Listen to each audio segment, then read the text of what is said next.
Hello there, lovely people, it's Alex from Nintendo Life here, and today I'm going to be talking to you about my experiences with Puyo Puyo Tetris. Now, this is a weird game for me because when I first saw it, I thought, that looks mildly interesting, you know, it didn't really sort of blow my mind or anything like that, but at the same time, I was a little bit intrigued by it. I thought to myself, this could be interesting, fusing two puzzle games, and then I actually had a closer look at it, and I downloaded the Japanese demo way back when, and I must say that I wasn't exactly enraptured with the whole game, but I've had more of a chance to play it now, and so I'm going to be talking to you today about how I changed my mind. This video was originally called Dr. Change My Mind, or How I Learned to Stop Worrying and Love Puyo Puyo Tetris, but apparently that's not YouTubey enough.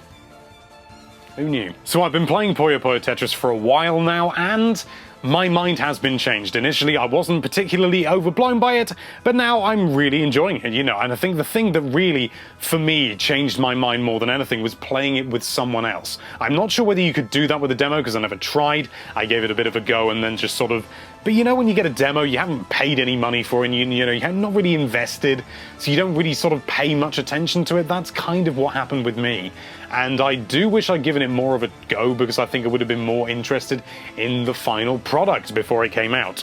I actually even put a thing up on Reddit asking people what's with all the hype surrounding Puyo Puyo Tetris, and a lot of people said there's hype surrounding Puyo Puyo Tetris, which was very funny. But I have seen a number of people really excited for it, and I couldn't get my head around it. It was just Tetris and Puyo Puyo, and that was before I played it with someone else, and that's where it really comes alive. There is a single player mode, I think it's called adventure mode or something like that. There's also the standard arcade versions and stuff like that, and I'll be going on to the more sort of intricacies of the different game modes very briefly in just a moment. But the adventure mode, oh, I still don't like the adventure mode, to be honest with you. It really grates on me. They've given it a story and everything, which, okay, fair play to them, and it seems like it would maybe appeal to a select group, but for the whole, I don't know, it just sort of feels like needless. It's all voice acted, which is nice, that they've gone to the effort to voice act everything, but oh, I can't stand the voices. Run, run, run! It's nothing about the performances themselves, but the way that they're directed. They're all very high-pitched and, sort of very... I want to say childish, but more sort of child-friendly, to be honest with you. And I still can't stand the voices. I really can't. I know it's not going to be a big problem for most people, but for me, I only ever play as one character because his voice is the most monotone. Excuse me? And when you're playing the adventure mode, which really didn't help my initial impressions, you have to play through, and for the longest time, you're just playing Tetris over and over again against somebody who's playing Puyo Puyo, and it's like a versus mode. So they're playing Puyo Puyo, you're playing Tetris, and it just doesn't really do anything beyond that. There's nothing there that really grabs your attention in any way, and it's a real shame because they've gone to the effort of giving them, all these characters these ideals and sort of these personalities, as sort of maybe as much as I don't like them, they've gone to the effort of doing that. And it just doesn't come across properly, because when you actually get down to the game, it's just playing Tetris, or it's just playing Puyo Puyo. It does change later on, so you're playing things like the fusion mode, which is where you're basically playing both games at the same time, so Puyo Puyos and Tetraminos are falling down and things like that. So you've got to create lines, and you've got to match up Puyos, and it gets better, but the initial impression is you're just playing Tetris over and over again. And I wonder whether maybe that's some sort of regional thing, because we haven't had much Puyo Puyo over here, or as I know it, Dr. Robotnik's Mean Bean Machine, and I will not be told otherwise. But I haven't played the Japanese version, so I can't be sure. Thankfully, you can play all of the other game modes actually by themselves, and they're so much better. You still have to pick a character, though. You can't just play it silently, which I suppose in a way, for the other player, if you're playing two-player, then there are certain audio cues so they know roughly what's about to happen. If you've, just got a Tetris or something, and they're about to get a load of garbage blocks or something like that, then I can understand that working, but, just some sounds rather than somebody saying, Hoya! Or Tetris really loudly or in a really high-pitched voice, it really grates on me, and I'm going to stop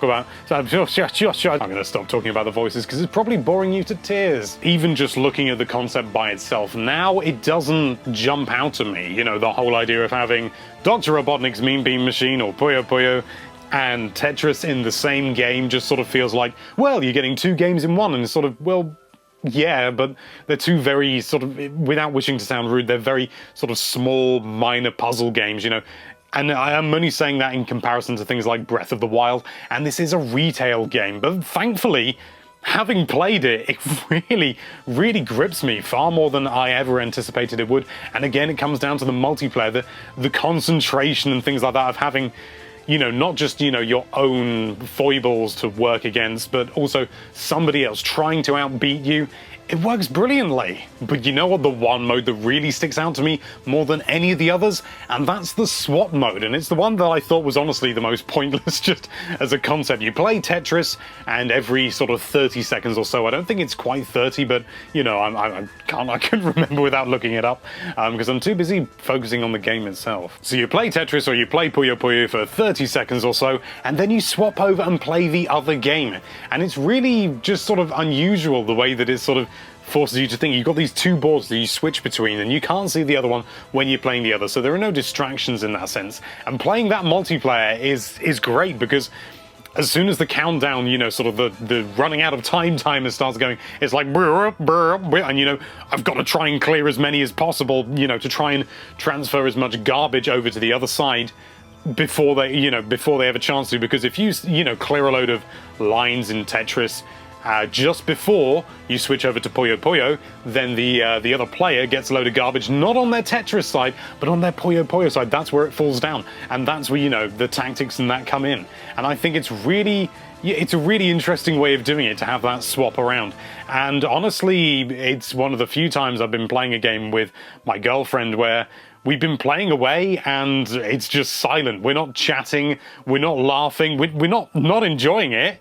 We're not enjoying it. I hasten to point out that's what I'm saying. We are enjoying ourselves, but we're not sat there thinking, you know, sort of, oh, boring, you know, sort of, shall we just stop playing? No, we're just concentrating so hard on trying to make sure that we get the best lines possible in Tetris and, you know, clear as many Puyos as possible in Puyo Puyo.